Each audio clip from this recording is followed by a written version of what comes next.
오늘 하나님의 말씀은요, 마태복음 26장, 우리가 잘 아는 말씀입니다. 마태복음 26장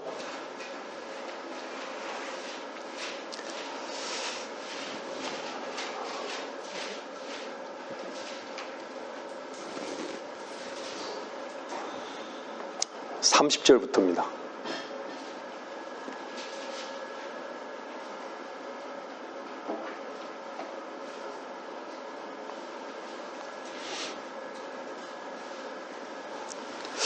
그리고 그들은 찬송을 부른 후에 올리브산으로 가더라. 그때 예수께서 그들에게 말씀하시기를 오늘 밤 너희 모두는 나로 인하여 실족할 것이라. 기록되기를 내가 목자를 치리니 양떼가 흩어지리라고 하였습니다. 그러나 내가 다시 살아난 후에 너희보다 먼저 갈릴리로 가리라고 하시니 베드로가 대답하여 주께 말씀드리기를 설령 모든 사람이 주로 인하여 실족할지라도 나는 결코 실족하지 아니하겠나이다 라고 하니 예수께서 그에게 말씀하시기를 진실로 내가 네게 말하노니 오늘 밤 닭이 울기 전에 내가 나를 3번 부인하리라고 하시더라. 베드로가 주께 말씀드리기를 설령 내가 주와 함께 죽을지언정 주를 부인하지 아니하겠나이다 라고 하니 다른 제자들도 모두 그렇게 말하더라.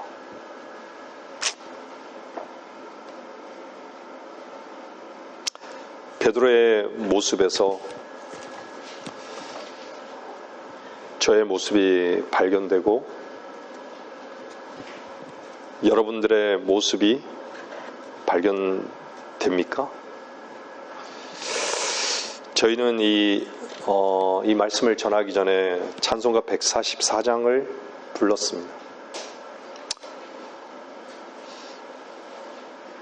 우리가 늘 부르는 찬송인데 왜 우리가 십자가를 사랑할 수밖에 없습니까? 왜 갈보리 산 위에 세워진 그 십자가를 사랑할 수밖에 없을까요?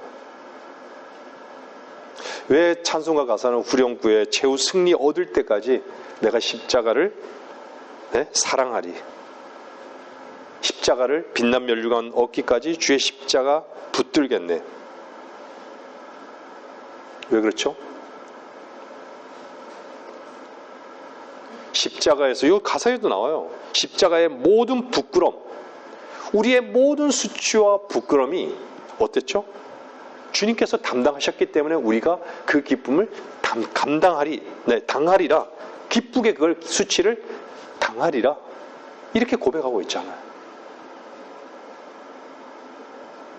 멸시함을 받은 그 갈보리.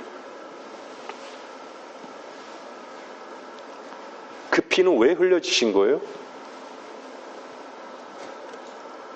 왜 어린 양이 영광을 다 버리셨습니까?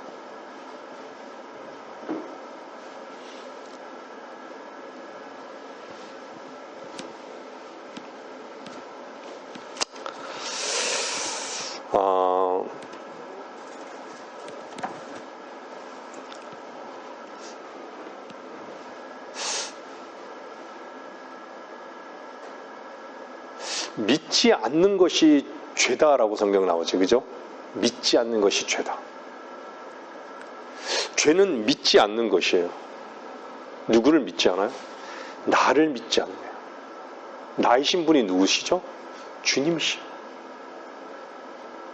내가 선한 목자라고 하신, 내가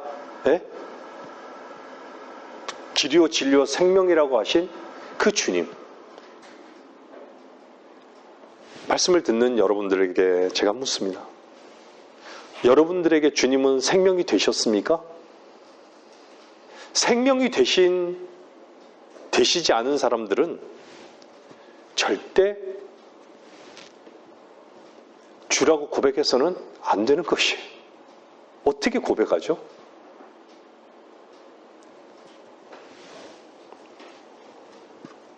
나이신 분을 모르시는데, 자기 자신이 십자가에서 끝난 것을 모르는데 어떻게?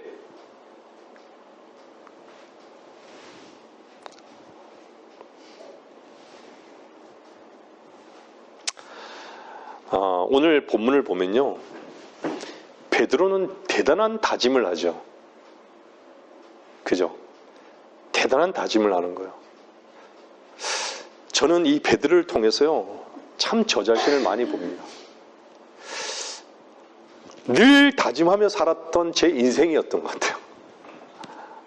근데 다짐하면요, 작심 3일이 아니라 작심 1시간도 못 되는 것 같아요. 늘 그 다짐 앞에 넘어지는 거예요. 안 되는 거예요.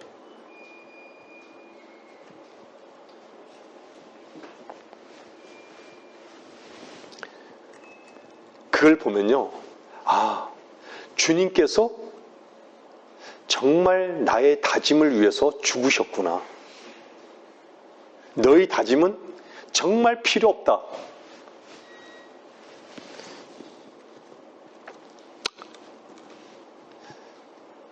여러분들, 주님의 은혜를 여러분 어디서 많이 발견하세요?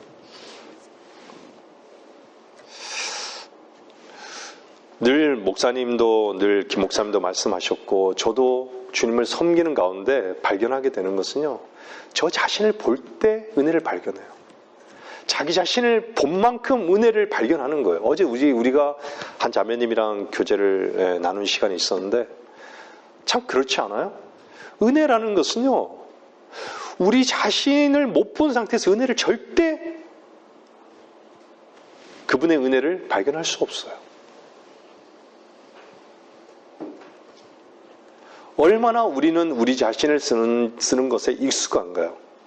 너무나 익숙해요.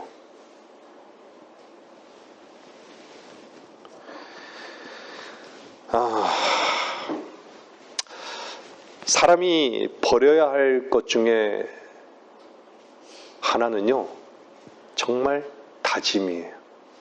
다짐. 오늘 베드로의 고백과 같죠. 정말 베드로는 몰랐어요. 자기가 다짐하는 것이 그게 거짓된 어떤 다짐이었을까요? 하겠다란 얘기예요. 같이 죽겠다는 얘기예요. 부인하지 않겠다는 얘기예요. 다짐하잖아요. 근데 우리는 우리 삶 속에서요, 그리스도 안에서의 삶 속에서 얼마나 우리는 독립적으로 주님 앞에 이렇게 다짐하면서 우리 자신을 속이며 살아가는지를 우리는 봐야 되는 것이에요.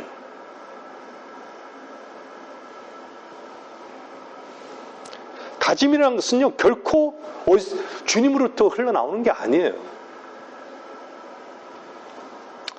자기 속에서 나오는 것이죠. 그래서 다짐이라는 것은요, 누가 제일 먼저 한 거예요? 우리 이사야 14장 보면은 사탄으로부터 시작이 된 거예요. 다짐이라는 것은 항상.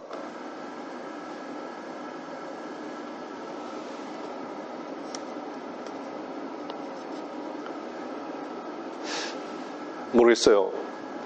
저는 다짐하고 실패한 것이 익숙해서 거기에 제 자신을 항상 속였지만, 다짐하면서 꼭 노력하고 땀 흘리는 사람들 있잖아요. 절대 실패하지 않겠다고 다짐하는 사람들. 이번 한 해는 꼭 이렇게 이루어야겠다. 이렇게 다짐하는 사람들 있잖아요. 근데 그 다짐 속에 항상 뭐가 있는 줄 아세요? 고통이 있는 거예요. 다짐 속에 실패도 있죠. 근데 중요한 건 다짐이 큰 짐이 되는 것이죠. 짐이 늘 돼요, 다짐이. 근데 저 같은 경우는 다짐이 짐이 안 되더라고요. 짐이 잘 안 돼요. 왜냐하면 늘 안 되니까요.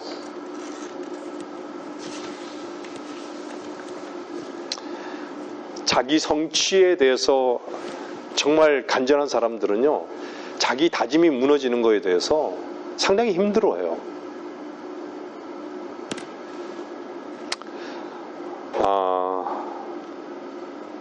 여러분들 마태복음 8장 한번 보시면요, 한 8장 보세요.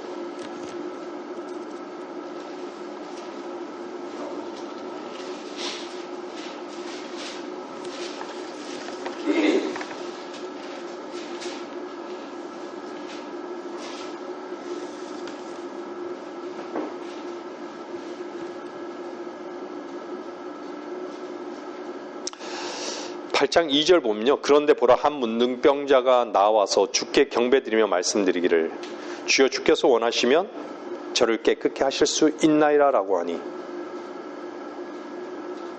예수께서 손을 내밀어 그를 만지며 말씀하시기를 내가 원하노니 깨끗해지라고 하시니 즉시 그의 문둥병이 깨끗해지더라. 여러분들, 문둥병이라는 것은 죄를 상징하는 거예요. 우리는 완전한 문둥병자였잖아요. 여러분들, 그리스도인은요, 주님의 이기심을 자기의 것으로 삼는 자들이에요. 여러분들 잘 이렇게 그 부분들을 늘 말씀드리지만요, 정말 그리스도인에게는 많은 간증들 가운데 이기심의 간증이 풍성해야 돼요. 실패의 간증도 물론 있죠. 근데 왜 주님은 이기셨죠. 다 모든 것을 다 이겼어요. 세상을 이기셨어요. 세상을 이겼는데 왜 그리스도인은 늘 실패해야 되나요? 주님의 이기심을 자기 것으로 삼지 않기 때문에 그런 거예요. 주님의 이기심을 누리지 못하는 거예요. 그래서 하나님의 다루심이 있는 것이죠. 그래서 그리스도인은요, 상황 가운데서 상황에 묶이지 않는 거예요. 그런 상황을 받아들이는 거예요. 하나님께서 그 상황 속에서 어떻게 일하실지를 여러분들은 그 순간은 모를 수 있지만요, 지나고 나면 하나님께서 이런 상황 가운데 나를 이렇게 다루어 주셨구나를 발견하게 하시는 거예요. 또.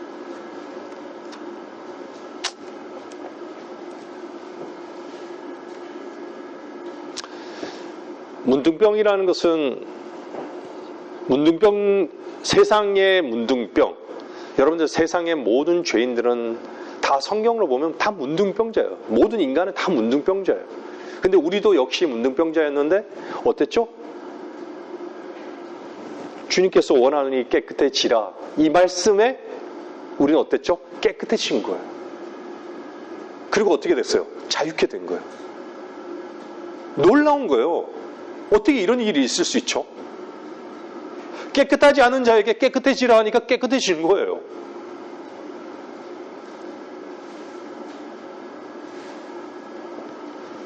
제가 어저께 교제 가운데도 그런 말씀 드렸지만요, 세상에 수많은 하나님이 살아계시다는 그 증거가 바로 이런 거예요. 뭐냐? 세상의 모든 사람들의 입에서 나오는 말들, 그 말들은요 다 어떤 말들이에요? 허황된 말들이에요. 근데 하나님의 유일한 말씀만이 어떻죠? 나를 살리는 거예요. 나를 정결케 하는 거예요. 깨끗게 하는 거예요. 그러면 다른 말씀은 어떻죠? 그분이 말씀하신 그 말씀, 다른 말씀들은 어떻죠?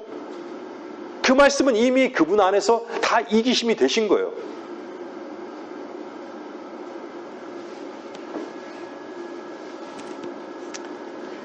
세상의 문둥병자의 손을 잡으면요, 어떻죠?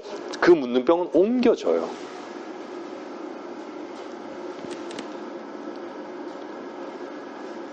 세상이 우리 그리스도인들을 사실 오염시키는 거거든요. 우리 안에 있는 세상이, 역시 우리 안에 있는 세상도 그렇지만 바깥에 있는 세상에 우리가 터치하게 되면 그 세상이 우리를 오염시키는 거예요.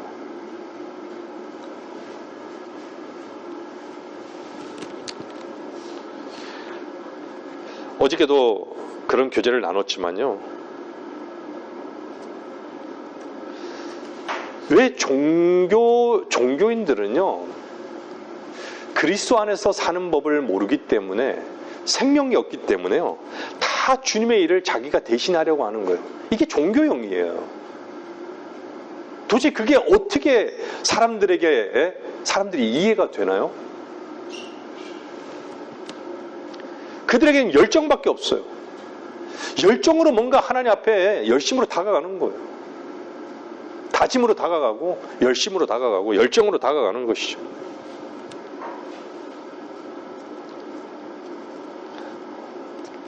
자기 자신은 어떨까요? 자유함이 없어요.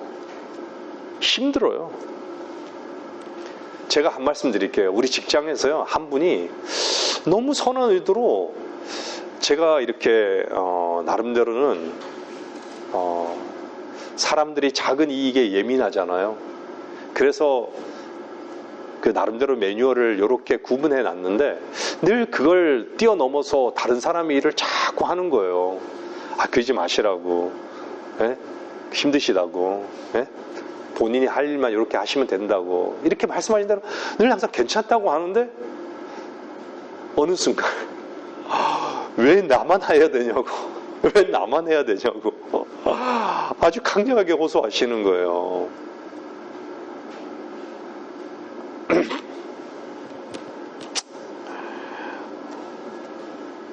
여러분들, 항상 지난주 말씀 가운데도 그랬지만요.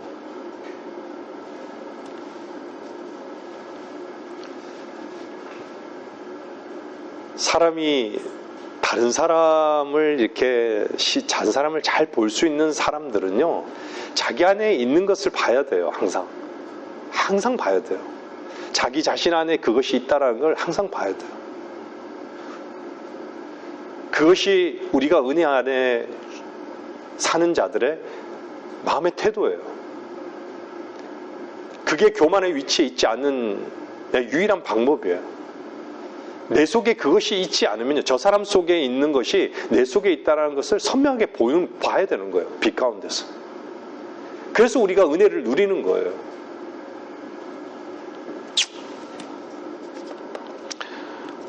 여러분, 항상 우리가 말씀 전하죠. 율법은 모세를 통해서 왔죠. 은혜와 진리는 예수 그리스도를 통해서 온 거예요. 은혜와 진리. 우리에게는 온 것은 뭐예요? 양심밖에 없어요.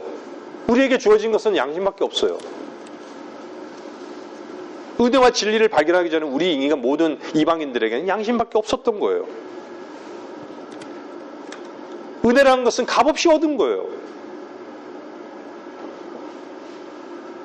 근데 은혜는 뭘로 얻은 것이죠? 우리 자신에 대한 실패를 통해서 얻었던 거예요.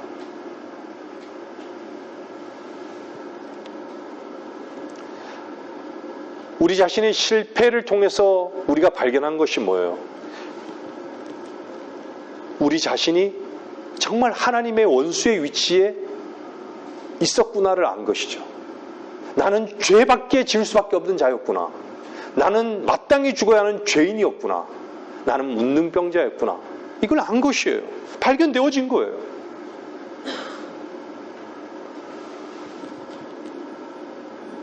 왜 이 은혜의 진리의 충만함을 누리지 못할까요? 그것은 왜 누리지 못하는 줄 아십니까? 자기 자신을 너무 신뢰하는 거예요. 자기 자신을 너무 사랑하는 것이죠.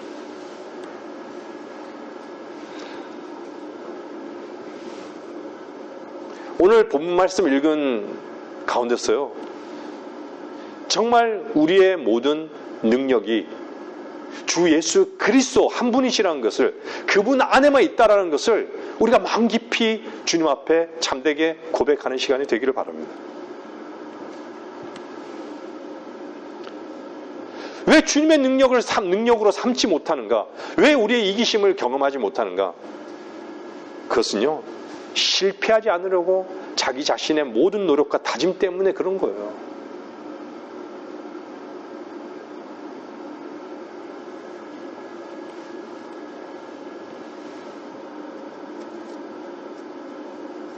우리가 이 부분에 대해서요, 알면서도요, 너무 많이 놓치고 있는 부분들을.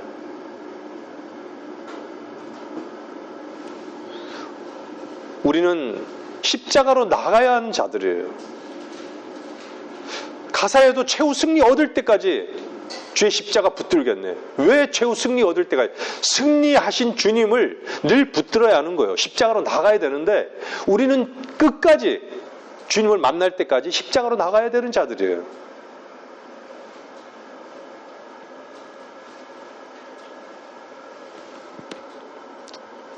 우리가 끝나야 되는 존재인 것을 아는 자들은요, 십자가로 나아가는 것을 그래서 즐거워하고요, 거기에서만 쉼을 발견하는 거예요.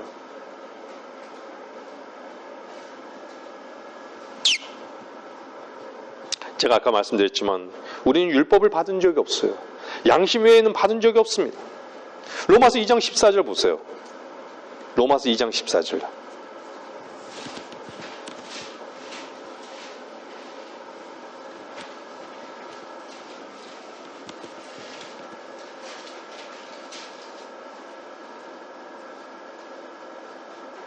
2장 14절은 뭐라 그래요? 율법이 없는 이방인들이 본성으로 율법에 있는 일들을 행할 때에는 율법이 없어도 이것들이 스스로에게 율법이 되나니 그들의 양심도 증가하고 그들의 이성이 송사하거나 서로 변명하여 그들의 마음에 기록된 율법의 행위를 보여주느니라. 이방인들이잖아요.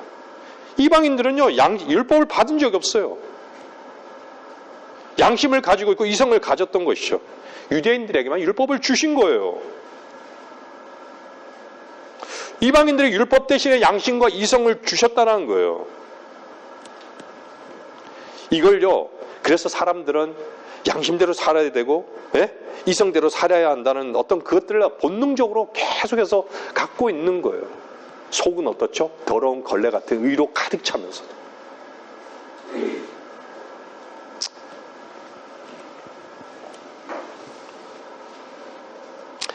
이게 결국은요, 어디로 끌고 가는 거예요? 양심대로 살 수 없다는 것은 우리는 잘 알잖아요. 그런데도요, 그 양심대로 지키지 못하는 거기에요, 얼마나 많은 사람들이 힘들어하는 거예요. 자기가 정말 양심대로 못 살고 노력한 가운데 못 살면요, 진리로 나가야 되는데, 은혜로 나가야 되는데, 십자가로 나가야 되는데, 오히려 어디로 끌고 가는 거예요?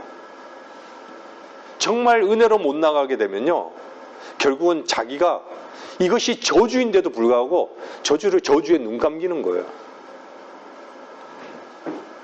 그래서 성경은 뭐래요? 율법의 행위로 난 자들은 누구든지 저주 아래에 있다라고 얘기하는 거예요. 그 사람들은 그 양심대로 살지 못한 그 양심 때문에 정말 저주 아래에 있다는 것을 알아야 되는데 알지 못해요. 너무 안타깝죠. 제 주변에도 사람들은요, 다 양심대로 산다라고 생각하는 거예요. 다 양심대로 살 수 있다라고 생각해요. 자기는 안 그렇다라고 생각해요.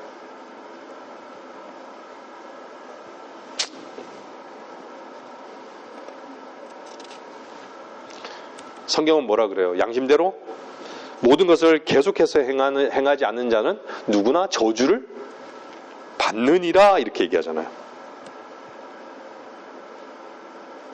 자기 자신이 저주를 받을 위치를 모르는데 어떻게 주님의 은혜를 발견하겠어요? 예수 그리스도께서 어때요? 그리스도께서 우리를 위하여 저주가 되셨는데 자기 자신이 저주 받아야 될 위치를 모르는데 그 저주를 어디서 발견하는 것이죠? 내가 양심대로 살 수 없구나. 이 저주 아래서 이것이 저주구나. 이걸 발견해야 되는데 나는 저주받을 만한 짓을 한 적이 없다고. 여기에 다 눈 감긴 거예요. 내가 죽어야 하는 이유를 모르겠다고. 내가 왜 죽어야 하냐고. 저런 사람들이 죽어야 하는 것이지. 저런 사람들을 사형시켜야 되고 저런 사람들을 십자가에 못 박아야 되는 것이지. 다 그 위치에 있는 것이에요.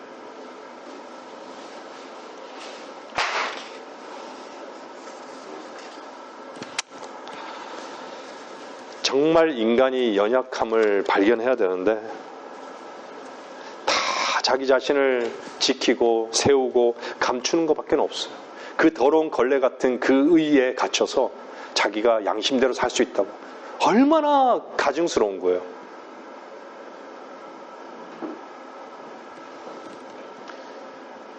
정말 양심대로 살 수 없는 자들은요, 그 사람에게 복음은요, 수고하고 무거운 짐진 자들아 다 내게로 오라. 이것이 유일한 복음이에요. 수고하고 무거운 짐진 자들아 다 내게 오라. 죽음을 앞둔 사람들요, 한 자매님이, 미국에 사시는 자매님이 그러시잖아요. 복음을 전하는데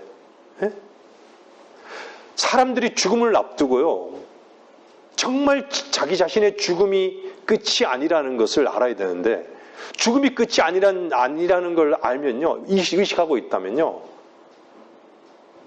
뭘 생각할까요? 죄 문제를 생각해요.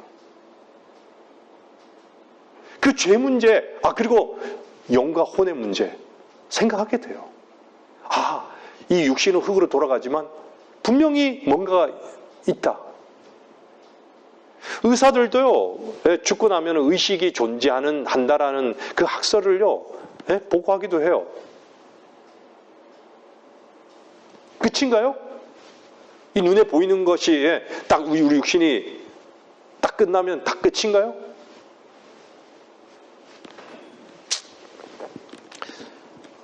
하나님은 그런 하나님이라면요, 6,000년 동안 거짓말을, 인간을 다 속인 하나님이 되는 거예요.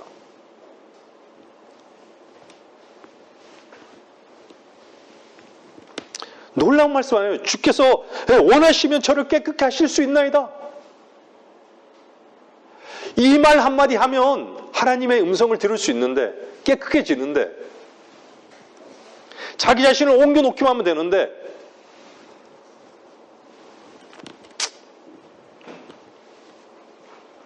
로마서 8장 2절 한번 보세요.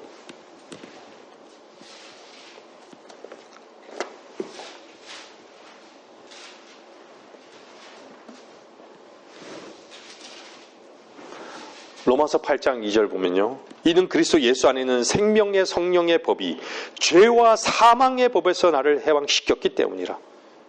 율법이 육신을 통하여서는 연약하여 할 수 없는 것이므로 하나님께서 죄 때문에 자신의 아들을 죄 있는 육신의 모양으로 보내 그 육신의 죄를 성구하셨으니 이는 율법의 의가 우리 안에서 이루어지게 하려 함이라.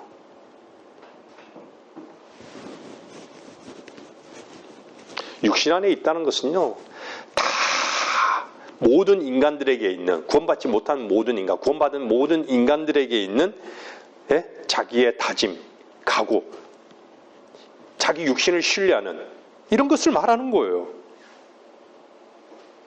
근데 생명의 성령에 보면 우리를 사용하는 게 아니에요. 그냥 주님께서 그 모든 양심을요, 양심의 그 요구를 이루신 것을 그냥 누리는 거예요.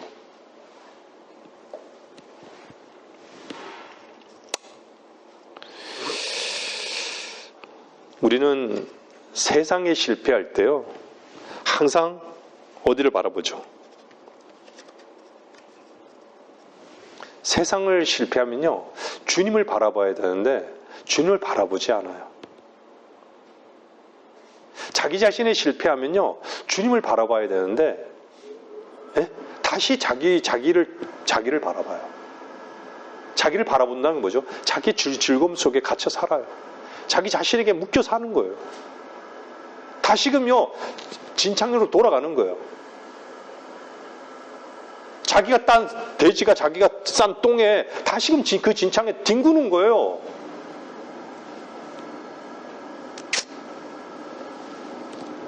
그것은 어리석은 것뿐만 아니라요, 교만한 것이에요.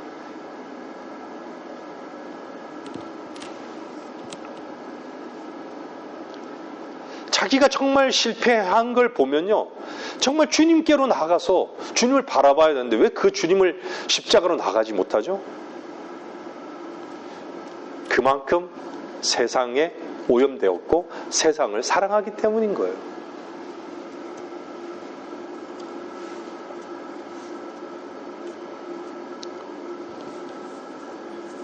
보세요. 아담이 범죄하고 난 다음에 주님께서 아담을 부르셨어요, 안 부르셨어요? 부르셨어요. 내가 어디 있느냐 부르신 거예요. 근데 어떻죠? 숨기만 하는 거예요. 숨어 있는 거예요. 그러니까 숨어 있는데 계속 숨어 있어요.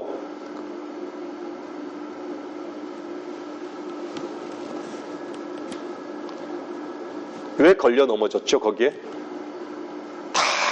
그 선악과 선과 악의 지식의 나무가 먹음직하고 보기에도 즐거웠기 때문에, 현명하게 할 만큼 탐스러웠기 때문에,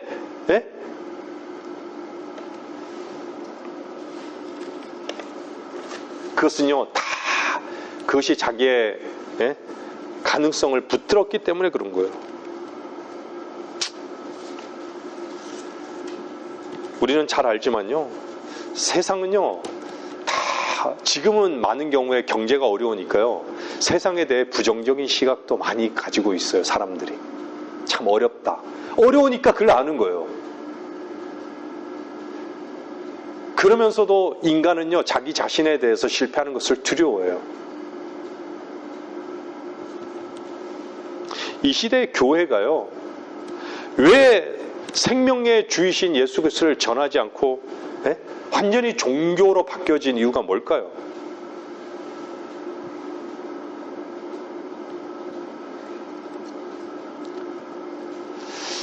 자꾸 인간의 가능성만을 심어줘요, 교회에서요.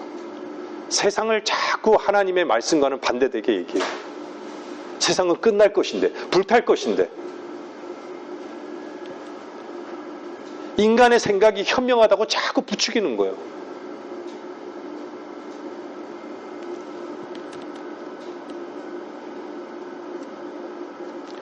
자기를 사용하는 것이요 가장 지혜롭다고 여겨요. 여러분들은 여러분들의 의지가 얼마나 많은 실패를 해왔는지를 보십니까? 그냥 두리뭉실 넘어가지 말고요. 여러분의 다짐이 얼마나 많은 여러분들 속에서 무너진 경험이 있으십니까? 그런데도 우리는 우리를 쓰려고 하는 거예요. 그런데 오늘 본문은 뭐라 그래요? 주님께서 베드로를 딱 쳐다보세요. 여러분들 삶 속에서 얼마나 주님의 눈을 마주치십니까? 마주칠 때마다 우리는 어떻죠? 주님, 내가 할 수 있는 것은 없습니다. 나는 아무것도 아닙니다. 나는 죽어 마땅한 자입니다.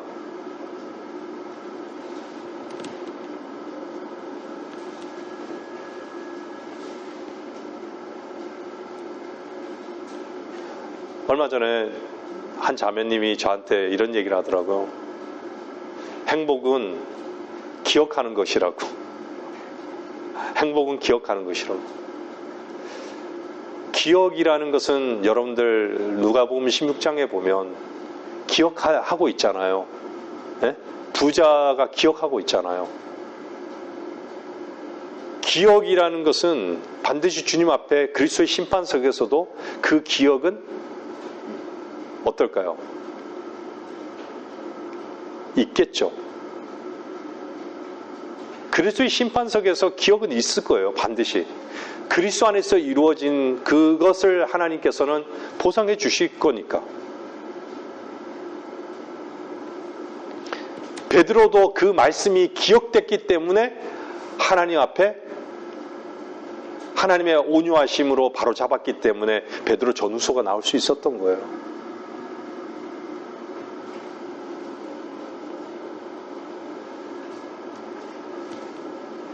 사람들이요, 대부분이 다른 사람들은 저 짓거리를 해도 다른 사람들은 저럴지라도 나는 절대 그렇게 안 하겠다 이렇게 다짐하는 사람들은 무척 많아요.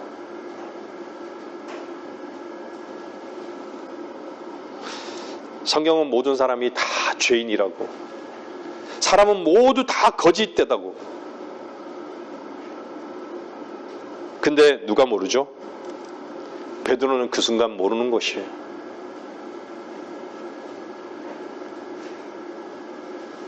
사람들은요, 다 자기의 어떤 특별한 사람으로 자기가 자기를 여겨요. 그래서 자기는 결코 실패하지 않을 거라고, 자기는 절대 저런 짓거리 하지 않을 거라고 이렇게 다짐하죠. 대단한 각오죠.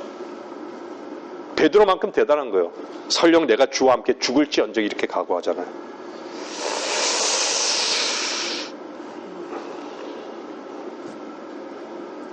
그런 것이 근본적으로요, 주님께서는 사람의 의라고 말씀하는 거예요. 사람의 의.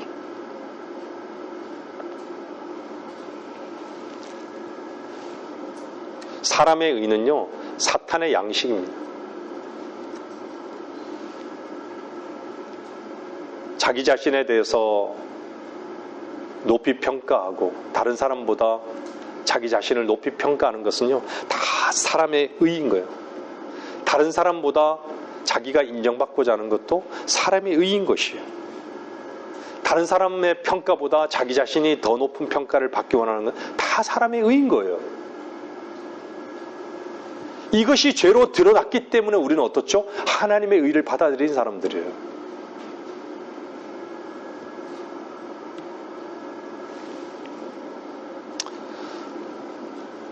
하나님께서는 사람의 속을 다 아셨다라고 말씀하시죠. 로마도 니고데모를 만나기 전에, 우리가 요한복음 2장 마지막 24절을 보면은 나오잖아요. 사람 속을 다 아신다라고 말씀하세요. 모든 사람 속에 무엇이 들었는지 다 아신다는 거예요.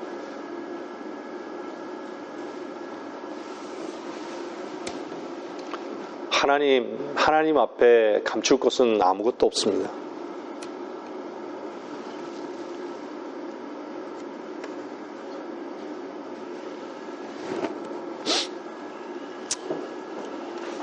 여러분들,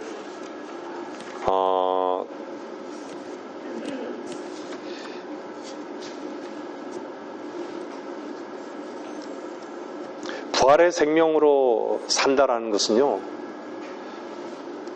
여러분들 다짐으로 사는 것이 아닙니다.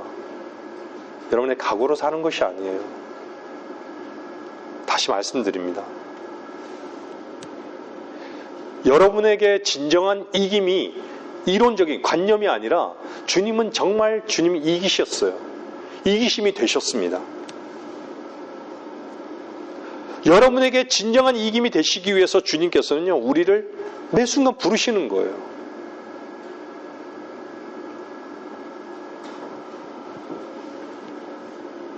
여러분의 것을 뺏기 위해서 부르신 게 아니에요. 주님이 고상한 분이시죠. 여러분, 주님의 능력을 믿으십니까?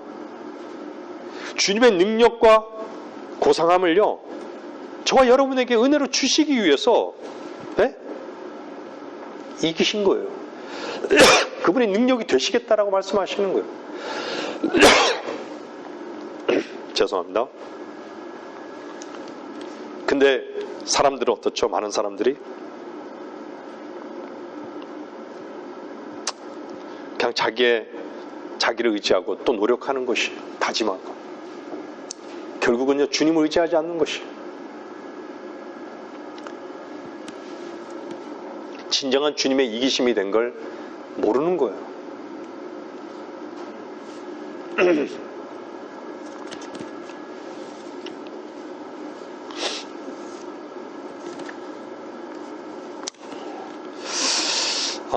여러분들 성경 구절 한번 한 절만 보고요.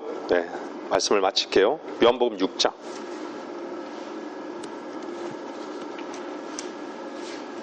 (6장) 28절입니다.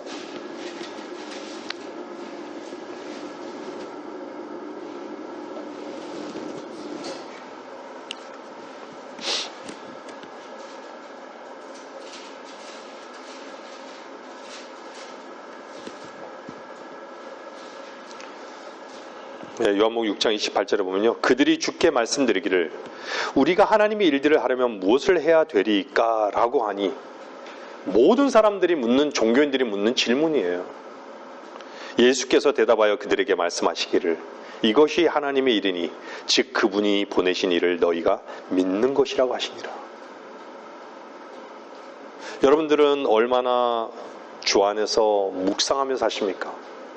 하나님의 말씀이 여러분과 하나가 되는 그 일에 대해서 얼마나 간절하십니까? 얼마나 하나님을 바라보고 계십니까? 하나님의 일은요, 하나님이 하시는 거예요. 하나님의 일을 사람이 결코 할 수 없습니다. 하나님께서 만일 사람에게 그 일을 맡기셨다면요, 그 사람 안에 계신 주의 생명의 능력을 의뢰한 것이에요. 사람의 혈과 육과 다짐을 기대하신 것이 아님을 여러분들 잊어버리지 마시기 바랍니다.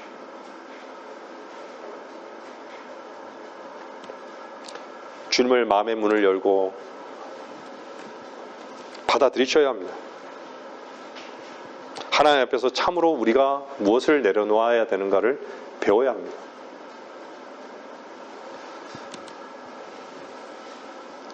베드로와 같은 베드로의 모습 속에서 여러분은 발견되십니까?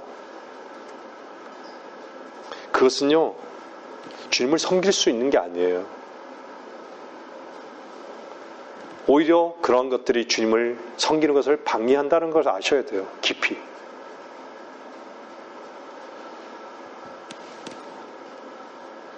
바로 그것이 죄이고 그것이 믿지 않는 거예요.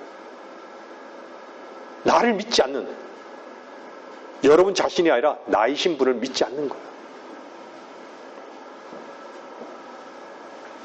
바로 저와 여러분의 다짐이라는 그 죄 때문에 주님께서 십자가에서 죽으셨다는 것을 인정하십시오. 주님은 우리의 어떤 것도 요구하지 않으세요. 우리 안에서 나오는 그 어떤 것도 요구하지 않으십니다. 우리를 대신해서 능력이 되신, 그리고 그분이 대신 우리의 모든 최선이 되셨습니다. 그것을 받아들이라고 말씀하는 거예요. 이게 참된 신앙인 것을 반드시 잊어버리지 마시기를 바랍니다. 말씀 마치겠습니다.